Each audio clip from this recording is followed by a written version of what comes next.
Bom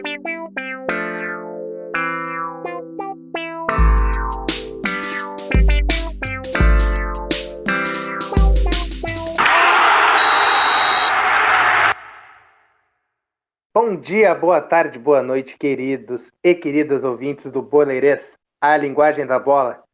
Estamos começando mais um programa, repercutindo tudo sobre o Grenal, primeiro Grenal da temporada 2021, que voltou com uma norma que já vinha acontecendo aqui nos últimos 2 anos, né? Que era a vitória do Grêmio sobre o Inter, mais um jogo de invencibilidade do Grêmio na arena sobre a equipe colorada, e vamos repercutir com mesa completa tudo que aconteceu, tudo que a gente viu de bom e, claro, o que a gente viu de ruim nesse Grenal que, num sábado à noite, sonolento, né?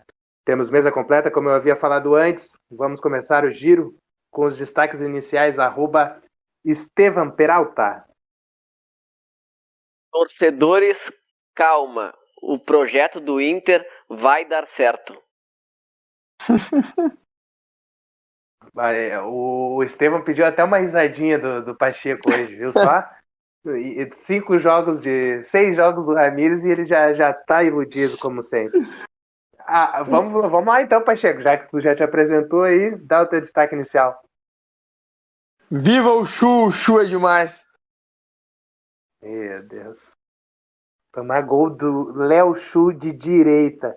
Cara, certas coisas só acontecem com o Inter. Tá louco. @o Rafael de Abreu. O Miguel Ángel Ramírez sabe que o Heitor é melhor que o Rodinei. Só falta a gente ver quando é que ele vai colocar isso em prática. Ele tá seguindo a máxima do Abelão, né? Só botando os jogadores experientes. Já vamos, antes de eu dar meu destaque inicial aqui, a gente precisa combinar uma coisa, né? O Estevam não vai falar sobre Rodinei, né? E outros jogadores insuficientes do elenco hoje, certo? Vai ter que cumprir o bingo. Não prometo nada. Eu não quero falar mal todo o programa, mas o Rodinei é muito fraco. O meu destaque inicial é: enquanto o Mateuzinho for melhor que o Edenilson, a gente vai continuar perdendo os Grenais, né? Não adianta. Eu comentei essa frase com os amigos no grupo. Depois eu tenho uma outra frase de efeito também para colocar durante a minha análise sobre o jogo, né? Que para quem é mais antigo, né? Porque eu falei no grupo e os guris são mais jovens que eu, né? Eles não entenderam muito bem o significado daquela minha frase, né? Porque eles Voz não da acompanharam. experiência. Exatamente, né? Mas são poucos anos de diferença entre nós. Mas vamos começar, né? Falar sobre a vitória do Grêmio. Gol do Léo Chu, de pé na direita, numa falha coletiva total do Inter. Mas muito mérito também do Léo Chu, que acertou um grande chute, né, Pacheco? Pois é, cara. Bom, a gente fez a live antes do jogo. Quem assistiu viu mais ou menos o que a gente previu da partida, o que a gente esperava. Eu queria que o Grêmio entrasse no campo ali, 3 volantes, para fortalecer um pouco mais a marcação, porque eu imaginava que seria dessa maneira que o jogo aconteceria, que o Inter tentaria ter a bola, o Grêmio até pressionaria, como pressionou a saída de bola do Inter, mas ia deixar espaço na sua defesa se o Inter passasse dessa primeira linha. Então eu queria o Grêmio com uma defesa um pouco mais forte e sabia que se o Grêmio roubasse a bola, ia atacar mais rápido e ia achar os espaços, porque o Inter tem dificuldades quando perde a bola. O que a gente viu no jogo foi o Renato optando por um meio-campo mais fraco ali com o Michael e o Matheus. E eu achei que as duas equipes fizeram um jogo ruim, na verdade. Eu acho que os dois times foram bem mal, na minha opinião. O Inter, dentro da sua ideia de fazer a saída de bola, o jogo apoiado, entendo que não foi tão bem. Vocês vão falar mais disso depois, mas acho que sofreu muito porque o meio-campo estava muito vazio, tinha a bola na defesa, não conseguia levar ao ataque, né, ia acionar seus jogadores de frente. E o Grêmio até encaixava a marcação no Inter, mas não era capaz de realmente roubar ela sempre e, quando roubar, ir lá para ser efetivo e marcar o gol. O Grêmio encaixava a marcação, mas não agredia, o Inter tocava a bola devagarinho, e eu acho que foi um jogo que se transcorreu muito em câmera lenta, assim, sabe? Um jogo com ritmo bem baixo, me pareceu, e o Grêmio, quando roubava a bola, não sabia o que fazer com ela. Basicamente, só o que sabia fazer era procurar o Ferreira, para o Ferreira tentar fazer uma jogada individual pelo lado esquerdo. Até me incomodou muito. Primeiro tempo de sono, né? Exatamente. E Ô, Pacheco, sabe quem é que me lembrou esse time do Grêmio, cara? Até comentei num grupo com os amigos de brincadeira. Me lembrou o Inter do Odair, que fechava os espaços, que se defendia bem, mas que quando roubava a bola tinha alguma dificuldade e tal. De vez em quando até produzia alguma coisa boa, mas que se preocupava muito mais em fechar espaços do que qualquer outra coisa. Cara, na verdade, eu achei que a diferença é que o Grêmio foi bastante agressivo, né? O Grêmio encaixou no campo do Inter, a marcação lá em cima, o time do Odair às vezes ficava mais no bloco baixo, era um pouco mais passivo, digamos assim. Então eu vejo essa diferença. Mas me incomodou muito, não foi a marcação, mas foi a incapacidade do que fazer com a bola quando roubava ela. Porque sempre só sabia buscar a esquerda. E Pinares nada fez no jogo, o Alisson muito pouco fez, e só sobrava aquela jogada individual pela esquerda, sempre a mesma coisa, totalmente previsível. E, o Ferreira é um bom jogador, mas não é nenhum gênio como era o Everton, por exemplo, para toda a bola ir para ele definir. Então me incomodou muito isso, o Grêmio perdeu a oportunidade de chutar a entrada da área aí no primeiro tempo. E, isso aí acho que atrapalhou bastante nesse primeiro tempo de sono, como vocês já falaram. Na segunda etapa, o jogo manteve mais ou menos o mesmo padrão pro lado do Grêmio, até o momento em que o Renato altera esse sistema que vinha, tira o Michael para colocar o Darlan, que eu acho que deu uma grande melhorada no time do Grêmio. A gente elogia tanto o Darlan aqui no programa, e olha, tá pedindo passagem, ele entrou e entregou muito mais que o Michael, não só na marcação, mas também na questão da criação. Eu acredito também, acho que já comentei isso aí na temporada passada ainda, que o Matheus Henrique cresce muito de produção ao lado do Darlan, porque jogando ao lado do Michael, ele acaba sendo uma espécie de bengala do Michael, tanto para atacar quanto para defender, e ao lado do Darlan ele ganha mais autonomia para fazer o jogo dele. Então, olha, eu acho que o Darlan melhorou bastante o Grêmio quando entrou. O Léo Chu também melhorou o Grêmio, porque tendo dois ponteiros agudos, um de cada lado, o Ferreira e o Léo Chu, o Grêmio passou a ter a opção de incomodar o Inter pelos dois lados. E a cartada final, que realmente colocou o Grêmio, digamos assim, na situação para ganhar o jogo, foi a entrada do Lucas Silva, porque aí o Grêmio ficou com esses três volantes, conseguiu proteger melhor o seu meio, porque apesar do jogo em câmera lenta, o Inter, algumas poucas vezes durante o jogo, conseguiu sair da defesa e levou perigo ao gol do Grêmio. Tem que dizer que o Inter criou oportunidades. Então, quando entrou o Lucas Silva, ali o Grêmio conseguiu ter uma segurança defensiva maior, que estava faltando, essa tranquilidade de que não ia sofrer tanto.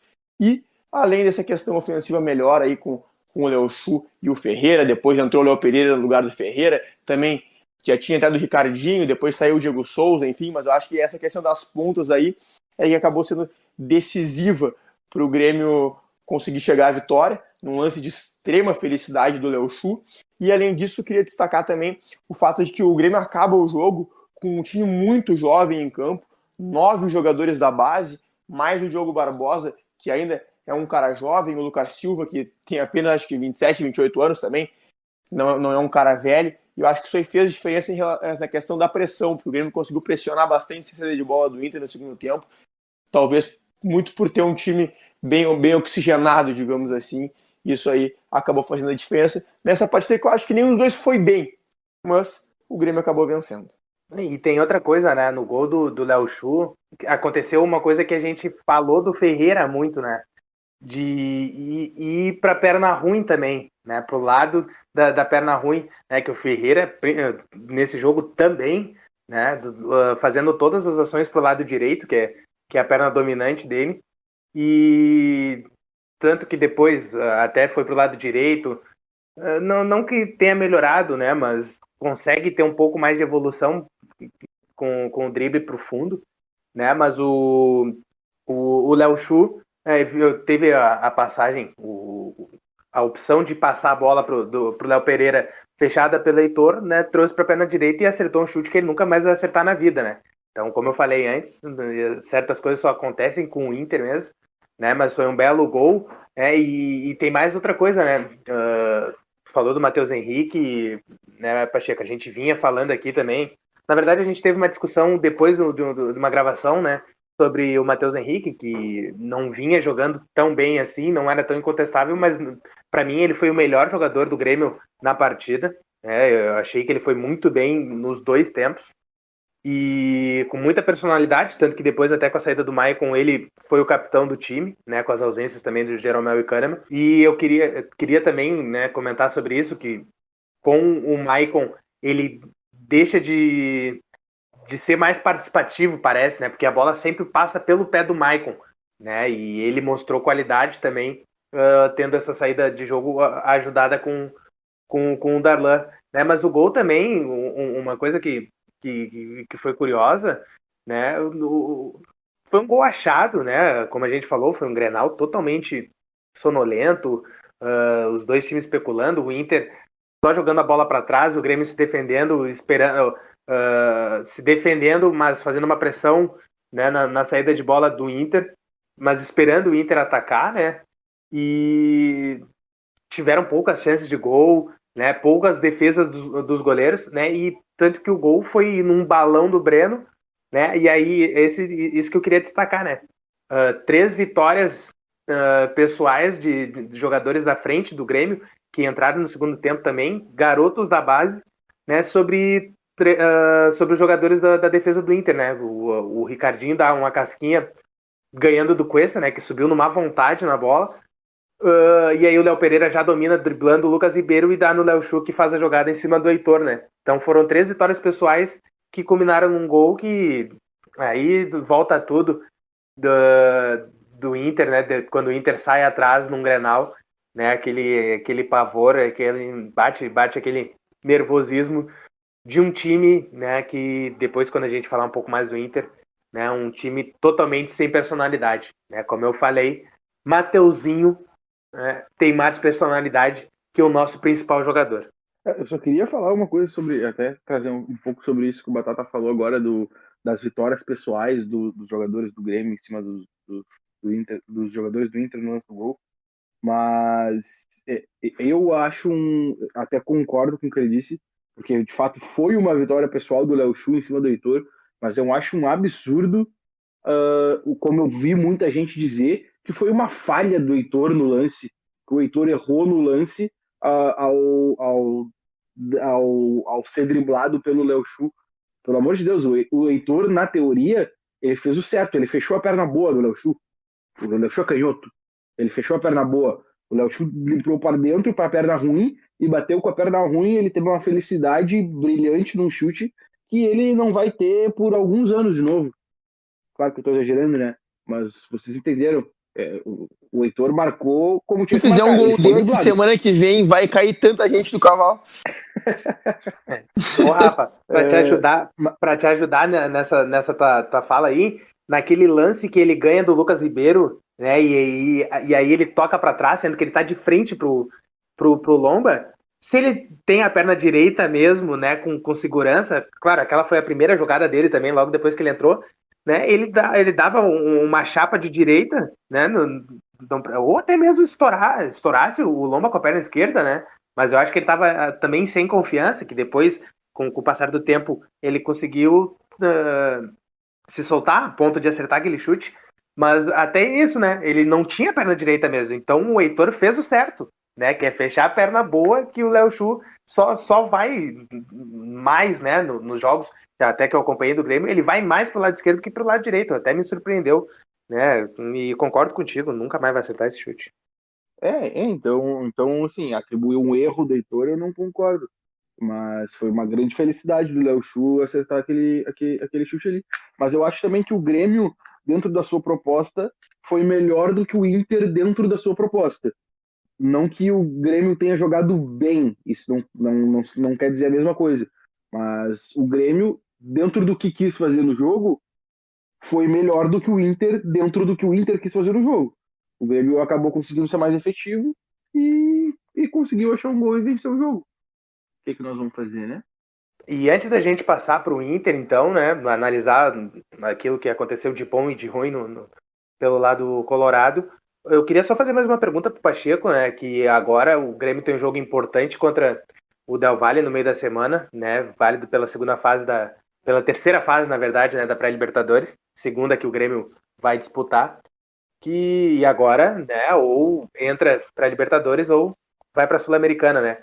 E Pacheco já tem uma informação, né, uma possível informação de que o Maicon não vai, né, para Quito, né? Não sei se o jogo é em Quito, mas não vai pro Equador enfrentar o Del Valle, né?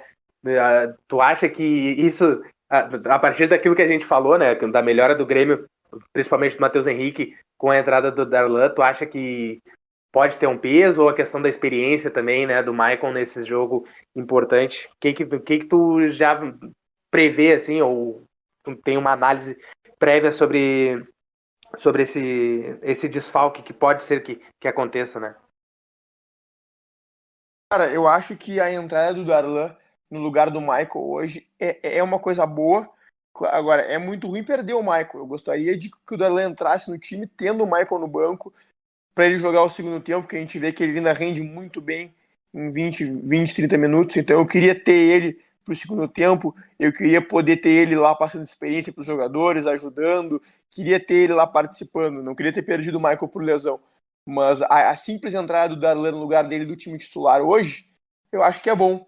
Eu acho que o Darlan está pedindo passagem, faz a mesma função que ele, jogou muito nesse início de temporada com a gurizada, mudou o Grenal quando entrou, e o Michael a gente vê que apesar de toda a qualidade, de toda a história que tem, que é um ídolo nosso, sempre vai ser, entrega cada vez menos, está cada vez mais abatido pela questão física e pela idade.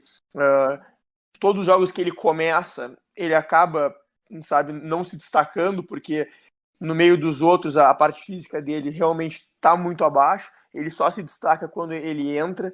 Então o Michael, na minha opinião, não pode mais ser titular do Grêmio, ele tem que participar do grupo para ajudar no tempo que ele pode, porque qualidade ele tem, mas tem que deixar a titularidade, ainda mais tendo um cara como o Darlan, que está entregando um excelente futebol, está pedindo passagem, já vem há um bom tempo sendo maturado, e olha, merece a oportunidade nesse momento, não só pelo que ele joga, como a gente também comentou, pelo que ele proporciona ao Matheus Henrique, que o Matheus Henrique cresce demais com ele, tu falou da bola passar mais pelo pé do Matheus, e eu digo, além disso, me parece que o Michael, pela lentidão e pela questão física, quando o Michael ataca, o Matheus tem que ficar preocupado com o contragolpe, porque se o Grêmio perde a bola, o Michael não consegue voltar. Então, o Grêmio ataca com a lentidão do Michael e não pode ter a ajuda do Matheus, porque o Matheus já tem que ficar preocupado com o contragolpe. Tendo o Darlan, o Matheus pode atacar por ele, pode não se preocupar tanto com o contragolpe, porque o Darlan fica, eles podem trocar de função um com o outro, e eu acho que essa desenvoltura faz muito bem ao meio-campo do Grêmio como um todo. Além disso, já que tu citou essa próxima partida, eu acho que ficam alguns aprendizados desse jogo, assim, algumas questões dessa partida.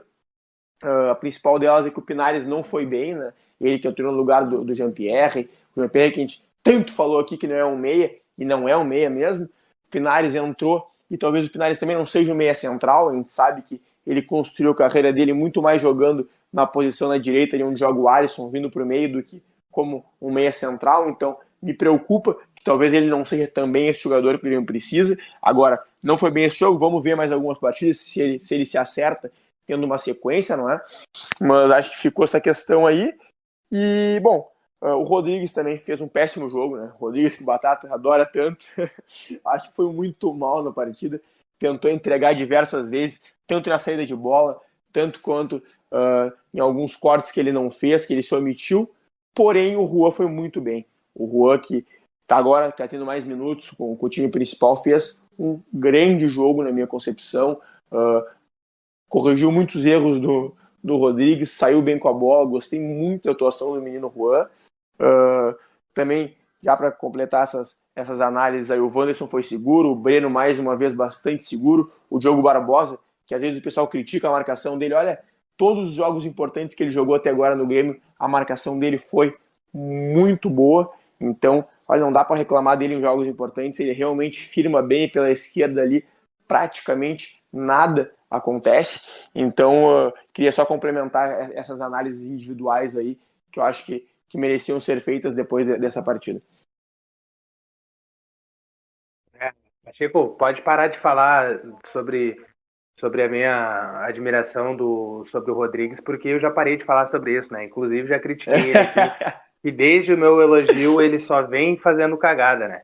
Então ziquei o Rodrigues, então vamos parar Subiu com isso pela daí. cabeça. Exatamente. Mas quem gosta de jogador do Grêmio é quem vai falar sobre o Inter agora. Mas, antes de passar pro Inter, só queria dar um golpe final sobre o Grêmio aqui. Só comentar. Eu sempre falo da marcação individual do Grêmio aqui. O Grêmio encaixou bem no time do Inter. O Inter não conseguiu subir por causa das dificuldades dele de fazer a transição, que vocês vão falar agora. Mas, olha, foi arriscado também, né? Porque às vezes que o Inter subiu, foi um Deus nos acuda que o Inter passou dessa primeira linha de marcação do Grêmio. Mas o Grêmio, nesse primeiro teste contra uma equipe com um jogo de posição, né, treinada pelo Ramires, se deu bem, né? Venceu o jogo, é claro, correu alguns riscos, e agora vai ter um time que tem a herança desse treinador, né? E como eu falei, né? Como eu tinha falado anteriormente, o Estevam, que é admirador do Darlan, né? Ele deve estar gostando dessa situação do Michael não poder jogar, né? E ver o Darlan vestindo a camisa titular da equipe do Grêmio, mas ele vai falar sobre o Inter e eu sei que ele tem muita coisa para falar, inclusive sobre o Rodinei. Né, Estevam? Vai lá, desabafa. Primeiro, falar que embala que o Rodrigues é filho teu. E segundo, que eu gosto de jogador bom, e o Darlan é jogador bom, e o Renato estava comentando uma injustiça com ele. Eu fico triste porque eu acho que o Grêmio vai melhorar muito com ele no meio campo. Ele que entrou e, como disse o Pacheco, mudou o Grenal. Sobre o Inter, cara, como tu disse, tem muita coisa para falar. Como eu disse no meu destaque inicial, acredito que o projeto do Inter nos últimos 10 anos é o projeto mais promissor que tem. Essa diretoria me inspirou muita confiança. Tá cumprindo o que prometeu até agora.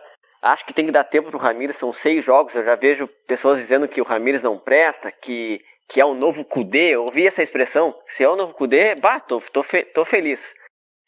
Pedindo a volta do Abel. Então, o torcedor não sabe, é muito coração, não sabe perder um Grenal e ver que o trabalho está no começo. São 6 jogos. O Inter já tem umas ideias do Ramires sendo praticadas, né? Mas é com o tempo, só depois do Gauchão que a gente vai poder ver o que ele vai querer implantar no Inter. Um exemplo do Kudê, a melhor partida do Kudê com o Inter foi contra o Católica na Libertadores, que o Inter massacrou 3-0 e foi depois do Gauchão, então tem que ter tempo. Mas falando da escalação, acho que ele já errou. Ele começou com o Maurício na ponta, né? O Maurício jogou poucos minutos na ponta ali, às vezes quando ele ia fazer uma substituição, ele botava o Maurício na ponta para jogar um pouquinho mais, e ele resolveu botar o Maurício na ponta, não sei porquê, para botar o Praxedes no time. Acho que começou errado, devia ter começado com o Caio Vidal, um jogador de velocidade, para explorar o Diogo Barbosa, que eu mantenho ainda a minha teoria, não, é o que eu vejo, que o Diogo Barbosa não é um cara confiante na zaga, apesar defensivamente, como disse o Pacheco. Acho que o Caio Vidal podia explorar ali à direita. E falar também sobre os 2 lances, né, que o Inter teve claros de gol. O lance do Lucas Ribeiro, que foi muito por causa que o Grêmio marca individualmente os jogadores do Inter. Então, se vocês reverem um lance, todos os jogadores do Grêmio acompanharam os jogadores do Inter e o Lucas Ribeiro conseguiu entrar. E não teve a lábia de atacante, né, para marcar o gol. E depois o outro lance foi o lance do Praxedes, que estava na cara do gol. Eu, particularmente, o Abreu e o Batata não vão concordar comigo. Eu acho que ele poderia ter passado para o Yuri Alberto, que estava chegando na direita. Era só rolar que era gol. Mas ok, o Praxedes às vezes eu vejo ele muito apressado, afobado, quer chutar de qualquer lugar.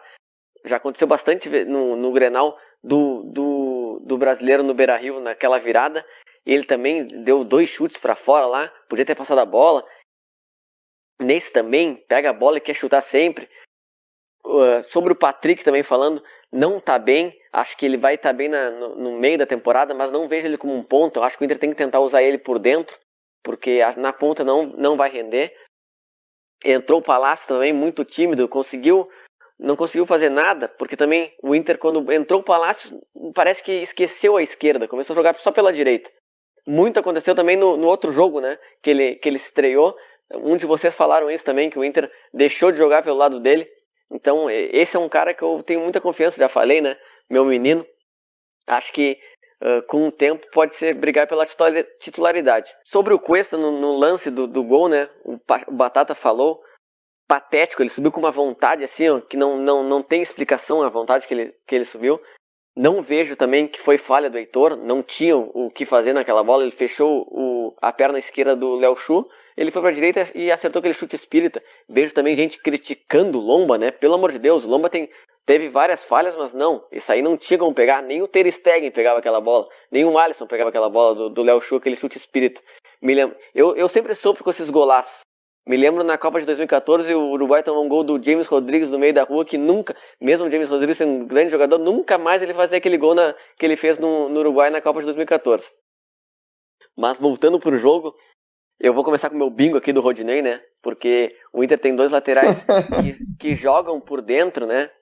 Nesse esquema do Ramires. E a gente tem 2 jogadores físicos jogando por dentro, que não tem muita qualidade técnica. Nem sei se dá pra dizer que o Rodinei é um lateral físico.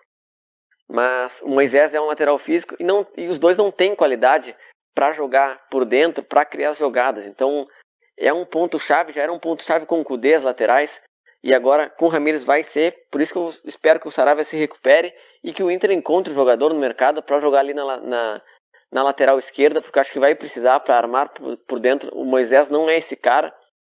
O Léo Borges até acho que a gente pode dar mais oportunidades. Acho que ele foi um dos destaques aí, meus destaques, porque eu achei que ele não era esse jogador. O Batata até comparou ele com o Iago, não acho que é pra tanto assim, né? Eu gostava muito do Iago, mas acho que ele pode ter mais oportunidades. Mas não vejo nenhum dos dois como titular para uma Libertadores, para o Brasileirão, para as competições que vai ter, né? Gauchão não importa, claro que todo mundo ganhar Grenal é bom, mas também não é para fazer terra arrasada, que não vai dar certo nada, que o Ramires carequinha não funciona mais, estrangeiro não sei o quê. Agora, o que mais dói de perder esse Grenal é que a torcida vai ter menos paciência com o Ramires, e a imprensa também, né? A imprensa já começa a malhar, que tem que voltar o Abel, que tem que vir um técnico cascudo, tem que tirar o Cuca do Atlético Mineiro. Daqui a pouco a gente vai começar a escutar essas asneiras. O Edenilson, não sei se eu vou deixar pro Batata citar, porque os meias do Inter não apareciam para jogar, o Praxedes não apareceu, o Edenilson também não apareceu, não chamou o jogo para ele. Então isso é uma coisa que me incomodou bastante. Tinham que chamar a responsabilidade e não chamaram. O Inter ficou nesse, não fez os gols, né? Teve 2 chances. Diga. Eu não vou deixar vocês falarem mal do Edenilson hoje. Não. Então tu... Vai a merda, Pacheco. Não, eu não vou deixar. Pede pra sair. Mas finalizando, eu achei que o Edenilson e o Praxedes podiam ter aparecido mais pro jogo. Até um lance que eles encontraram o Maurício atrás dos zagueiros. Se fosse o Caio Vidal, que é um jogador de velocidade, capaz sairia na cara do gol, mas conseguiu chegar um zagueiro do Grêmio para cortar. Eu não me recordo se foi o Rodrigues ou o Rodrigues. Eu lembro desse lance. Foi um passe do Rodrigo Dourado. Isso, fala mal dele aí. Viu? Tô embalando meu nenê. Não, e o teu nenê.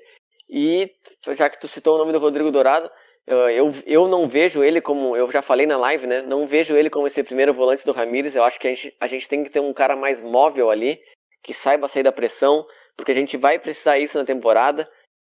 Não acho que ele foi mal, acho que a pior atuação do Dourado pra mim foi fora de campo. Ele dá aquela entrevista, ele como um capitão, que eu nunca vi ele como um capitão, né? Porque eu acho que a gente teve tantos capitães históricos, né? Como o Fernandão, o D'Alessandro. Eu não vejo o Dourado com esse perfil. Eu acho ele um bom volante, mas ele não é um perfil para ser capitão. Não vejo nenhum jogador nesse elenco para ser capitão do Inter. Isso é uma coisa que me preocupa, porque nas horas do vamos ver, acho que faltou isso contra o Corinthians, na última rodada do Brasileiro, faltou isso contra o Flamengo, porque o Rodinei é expulso injustamente e ninguém chega no juiz. Foi uma coisa que eu falei bastante, tem que pressionar o juiz. Faltou também em 2019 na final da Copa do Brasil. Então é uma coisa que ganha jogos, né? Ganha títulos. Então, para finalizar, agora eu vou finalizar, acho que jogadores que não vão ficar no time já tem que ser afastados, como o Grêmio afastou. O Vanderlei não vai ficar, agora acertou com o Vasco. O Grêmio afastou Paulo Vitor também. Então, até como fez com o Bressan depois daquela pataquada na Libertadores contra o River Plate. Então o Inter tem que afastar Lindosos, Marcos Guilhermes, Rodinez, então Lombas também, né? Que eu acho que é um cara que não deveria ficar, mas talvez vá ficar, porque o Danilo, o goleirinho do Batata, é de vidro, né? Daniel, vamos ver se vai ganhar mais uma oportunidade. Mas eu acho que é isso, cara. Não tem muito o que falar, senão vou deixar vocês sem nenhuma contribuição. Rafa, eu vi o jogo com teu avô, né? E com teu padrasto. Para quem não sabe, eu sou cunhado, né, do Rafa. Fui para casa da família dele na praia, né? Assisti o jogo com eles, né? Naquele sabadão, nervoso. Teu avô, como tu sabe, né? Nervoso. Não, depois do jogo não quis nem papo. Indignado com a derrota.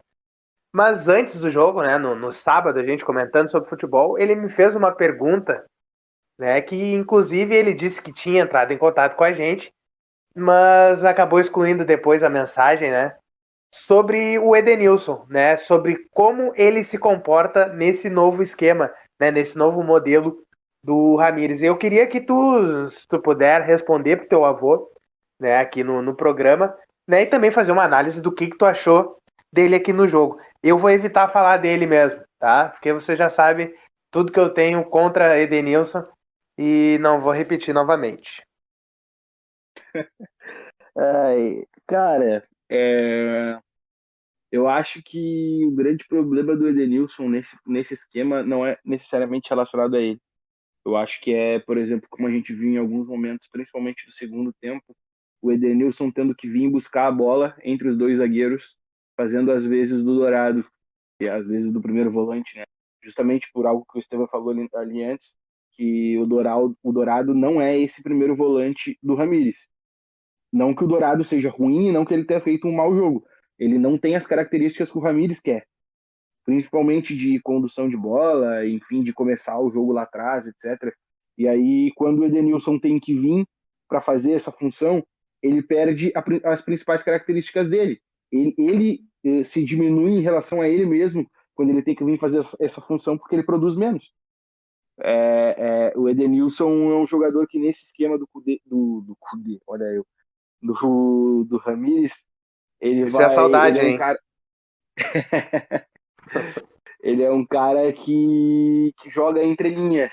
Ele é um cara que vai receber uma bola no segundo momento do jogo, depois de já receber um passe de quebra de linhas, depois de o Inter já ter ultrapassado a primeira linha de marcação, ele que vai receber essa bola para fazer a bola chegar até a frente, para fazer com que a bola chegue aos pontas ou aos laterais que constroem por dentro, como vocês comentaram, ou até mesmo ao centroavante, enfim.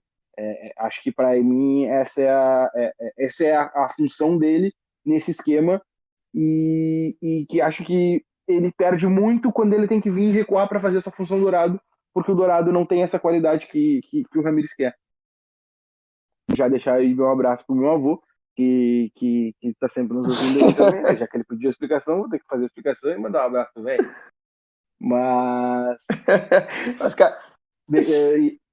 Mas, ô, Bro...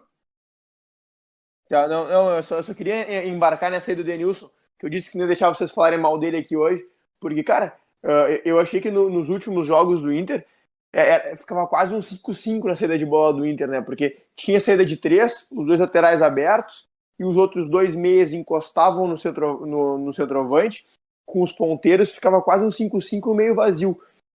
Nesse jogo, me pareceu que o Edenilson desceu lá da frente para tentar fazer essa ligação entre a defesa e o ataque, mas ele estava de costas naquele setor e sempre encaixado por uns dois volantes do Grêmio. Então, pô, a vida dele foi muito difícil ali. Ele estava de costas no setor de meio, sempre bem marcado, não tinha como mesmo ele fazer essa transição, principalmente no primeiro tempo. No segundo tempo, ele veio, às vezes, ele mesmo fazer a saída de 3, como tu citasse ali antes, e que, concordo plenamente contigo, também não é a dele.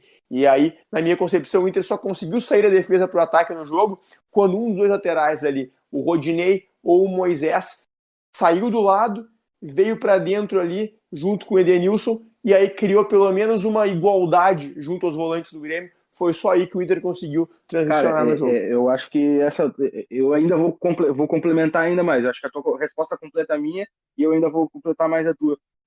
Eu acho que o Edenilson, nesse jogo, ele teve que vir recuar mais, justamente porque a pressão do Grêmio estava boa e o Inter não estava conseguindo sair.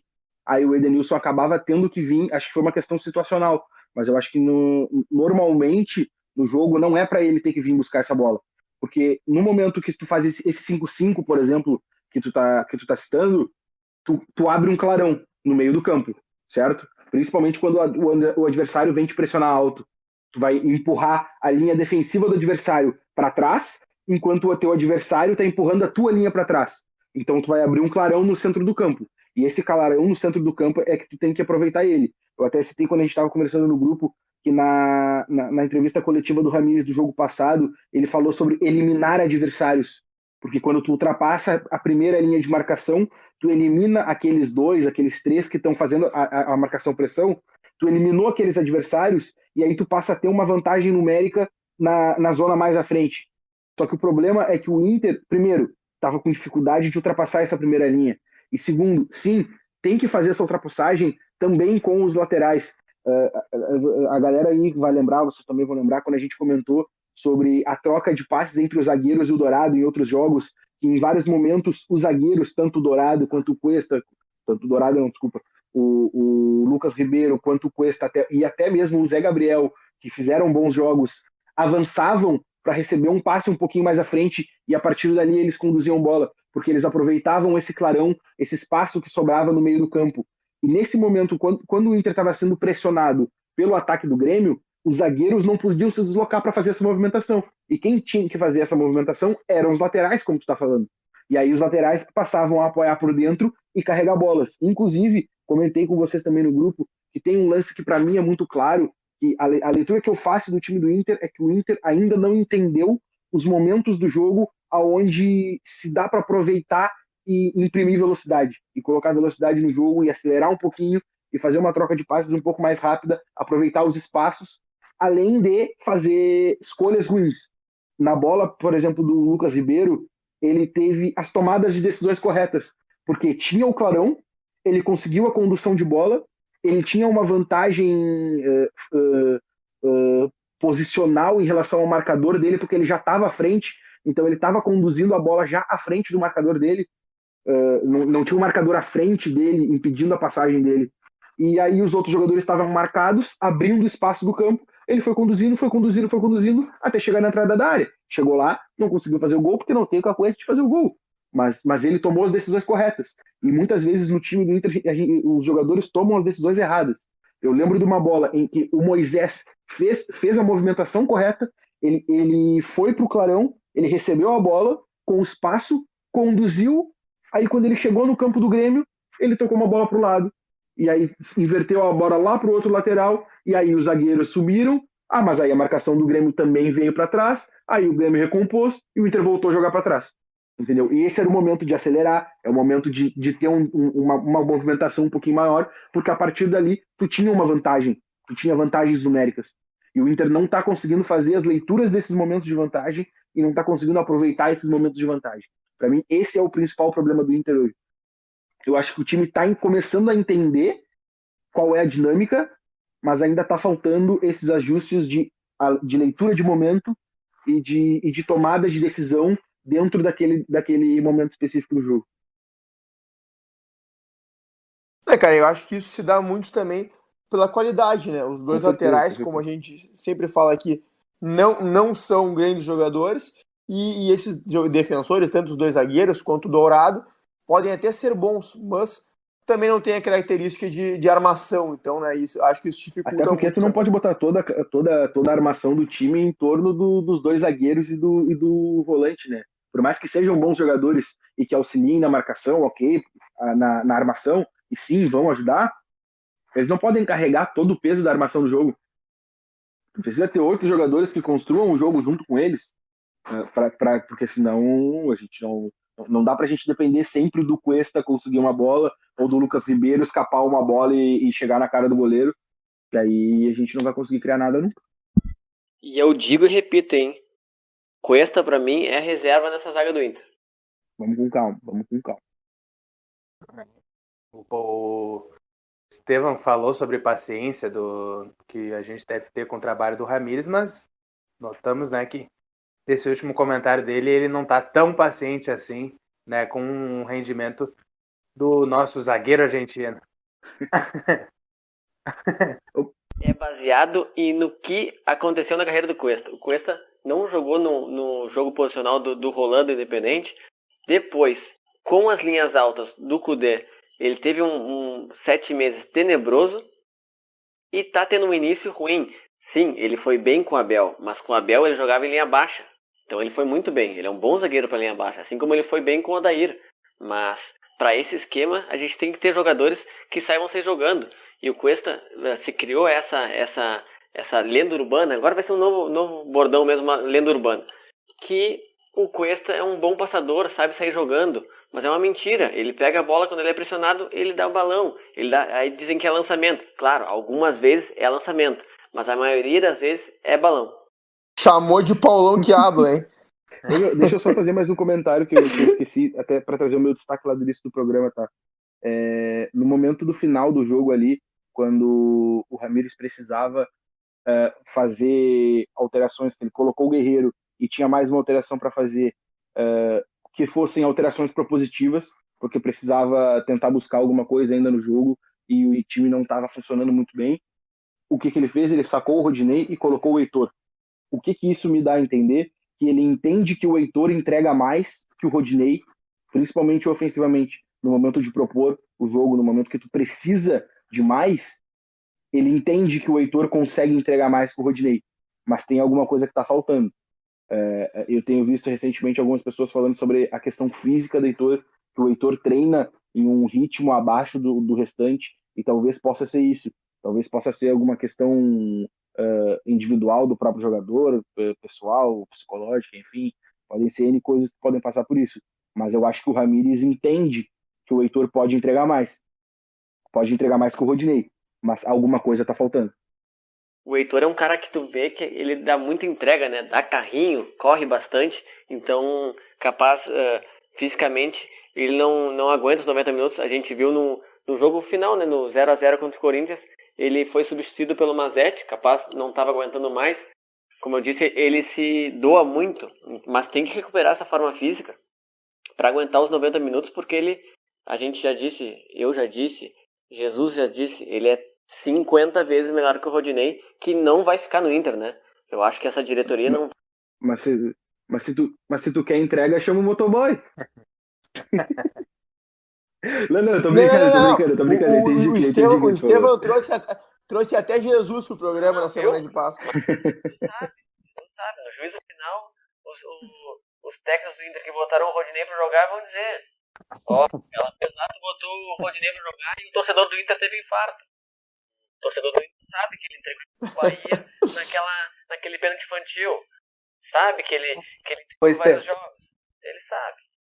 Deixa eu completar isso que tu está falando, né? Para eu falar um pouquinho também sobre o Inter. Isso é uma coisa que eu fiquei pensando também, né? Que é algo que está desconectado com aquilo que a diretoria vem trabalhando desde o início, né?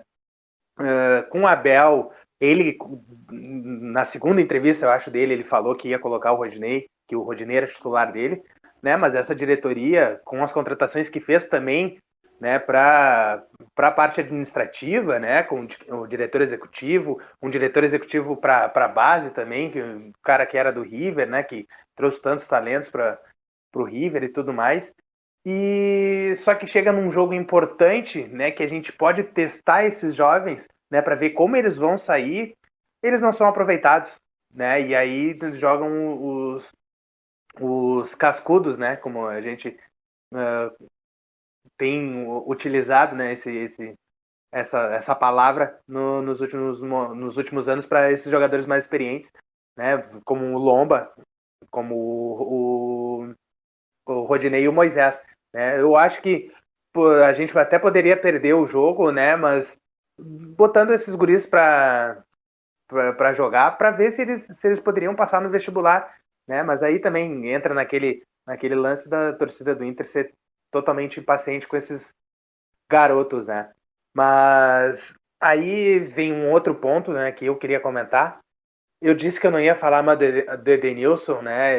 Mas a frase, eu prometi também que eu falaria uma outra frase de efeito, né? Mas é a única coisa que eu vou falar, né, mal do Edenilson, entre aspas, é que a cada jogo, cada Grenal que eu vejo dele, né? Essa é para os saudosistas. Desculpa, como eu tinha falado lá, esqueci de comentar isso também. Essa é para os saudosistas, né? Quem viu o Magrão jogar no time do Internacional, né, acompanhou aquele time de 2008, quando olha o Edenilson jogar num Grenal ou num jogo importante, né, sente falta do Magrão, porque era um cara que além da qualidade técnica, era um líder, né, nato, e mesmo sem ter a braçadeira de capitão, que naquela época era o Edinho, né, às vezes alternava até com o Guinha Azul, e o Magrão, ele era um líder que a gente conseguia ver dentro de campo, né, e que tinha muita qualidade. E esse é um perfil desse elenco, né? A gente já falou muito sobre isso ano passado e tudo mais, né? Nos 2 últimos anos chegamos em finais e sucumbimos, né? E é ter paciência, isso que é o processo mais, né, doloroso que a gente pode dizer assim, né? Que a gente também não, a gente tem paciência, né? Nós aqui, pelo menos do programa, a gente consegue, até acompanha algumas pessoas, né? Temos alguns amigos que até tem um pouco de paciência, mas a gente só perde em momentos importantes, né? E Grenais também. Eu caguei, eu tava cagando para esse Grenal, né? Era o Grenal que a gente poderia perder. O problema é que a gente vem há muito tempo perdendo o Grenal, então dói na gente por causa desses Grenais anteriores, né? Mas é esse elenco, né? E aí eu vi muito estardalhaço sobre essa questão da entrevista do Dourado e tudo mais. Cara, para mim, né, particularmente, eu acho que não faz diferença nenhuma aquela entrevista do Dourado se ele falou pro repórter, se ele não falasse pro repórter, chegasse dentro do vestiário e botasse o dedo na cara dos caras, porque eu acho que aí é o perfil do elenco, né, que não ia acontecer nada. Então, se ele falar isso publicamente ou dentro do vestiário, não vai interferir em nada, porque o elenco não tem líderes. Né? Tem os jogadores que pegam a braçadeira de capitão, mas que não são líderes. A gente consegue ver na postura dos jogadores, principalmente em jogos importantes. Né? Os outros capitães são Edenilson, são Cuesta, né? Foi o Lomba também. E querendo ou não, né? O D'Alessandro, ele tinha isso. Ele tinha esse culhão, né? Mas ele não conseguia mais render tecnicamente. Então, estava muito velho, fisicamente também não conseguia mais render. Então, mas falta esse tipo de jogador ainda. Faltam líderes, né, no elenco do Inter, né? E pegar uma passada. Fala. Eu espero que esse líder, vocês vão me xingar, já me xingou já no grupo, né? Seja o Tyson. Apesar não que é.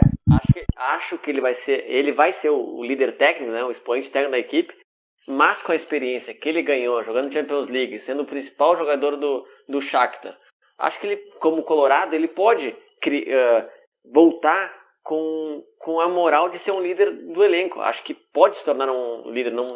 Eu sei que o Tyson, na passagem dele aqui, ele não era um líder, mas passou muito tempo e ele pode se tornar um líder. Pode se tornar um líder dessa equipe. Eu não acredito nisso, né? Até quando a gente discutiu ali no grupo, foi o que eu falei, né? O problema é o poder se tornar, né? Que tu falou, né? Que eu não concordo, porque eu acho que tem que chegar o cara sendo líder, né? Por exemplo, até a gente citou o Rafinha, né? Que foi contratado pelo Grêmio, né? Que a gente sabe que é um líder, o cara tem muita personalidade, né? E também agrega muito tecnicamente para o time. E a gente já viu, inclusive, né, pela partida do Wanderson, que ele é importante, né? Foi uma sombrinha que chegou, daqui a pouco até o Rafinha conversou internamente com o Wanderson, né, e ele fez uma das melhores partidas com a camisa do Grêmio, principalmente defensivamente, que ele não estava vindo tão bem assim nos últimos jogos, né, mas fez uma grande partida porque tem jogadores que dão confiança, que batem no peito, né, e assumem a responsabilidade em momentos que precisam. Né? O Grêmio geralmente perde nos últimos anos pela falta, né, da parte técnica e tática, né, que a gente tem visto nas últimas decisões que o Grêmio sucumbiu. Né? Mas então eu acho que a gente vai sempre tocar nesse assunto, porque ele é sempre importante, sempre pertinente também. Né? E é isso. Eu acredito que a gente tem que ter paciência mesmo, trabalho do Ramires e tudo mais, é pouco tempo. Mas eu espero ainda que aí em jogos importantes, né, se, como eu já falei também, não sei se foi aqui ou num grupo de amigos que eu tenho, né, se é para perder, né, que perca botando a gurizada, né, que vai criando uma casca e tudo mais, e daqui a pouco pode se destacar, começa a vencer, começa a criar essa vontade de vencer, né, e daqui a pouco é vendido e gera um retorno financeiro para o clube, né? Porque os experientes, os cascudos, eles não estão resolvendo nos momentos que a gente precisa, né? Ô, Batata, antes de finalizar, só queria falar aqui duas coisinhas rapidinho. A primeira é que eu acho que foi decisivo no jogo a maturidade do trabalho do Grêmio, ter mais coisas testadas já preparadas e tal, e o Inter ainda iniciando a sua ideia principal, acho que isso fez diferença. Vocês também estão pedindo aí tanta paciência para o Ramires, e também tem essa questão aí, todo mundo sabe o peso que tem o Clássico Grenal, que sempre incomoda, sempre gera uma desconfiança em cima de quem perde. Talvez tenha faltado para o Ramires saber que no Grenal era mais importante daqui a pouco ter um resultado positivo do que ser mais um jogo na evolução. E acho que isso fez muita diferença também. O Grêmio soube ganhar de qualquer jeito, não jogou bem também, mas conseguiu o resultado. E por fim, falar que eu torço muito para que o Leuchu dê certo. Ele que, não sei, o pessoal viu a entrevista durante a semana aí, é um grande gremista, cara de Porto Alegre aqui, tem os mesmos ídolos que boa parte da torcida do Grêmio, o Renato, o Tarcísio, até o Luan. Então, fico na torcida aí para que ele dê certo e possa fazer muitas coisas boas para o Grêmio ainda. Então tá bem, né? Vamos finalizar o programa. Lembrando que com essa vitória o Grêmio assumiu a liderança do Gauchão e tem um jogo a menos ainda, né? A ser realizado contra o Caxias, se eu não me engano.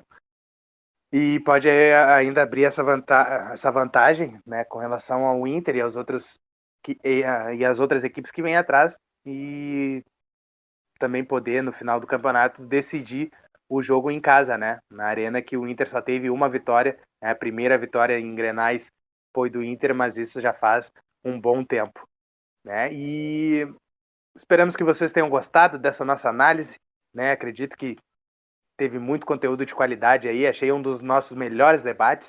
Queria parabenizar os meus colegas, né, pelo grande conteúdo, principalmente na parte tática, né, dessa análise desse Grenal. E espero que vocês escutem este programa, seja no Spotify ou no YouTube, e nos acompanhem lá nas redes sociais, no Instagram e Twitter, @oboleires. Até o próximo programa. Tchau, tchau.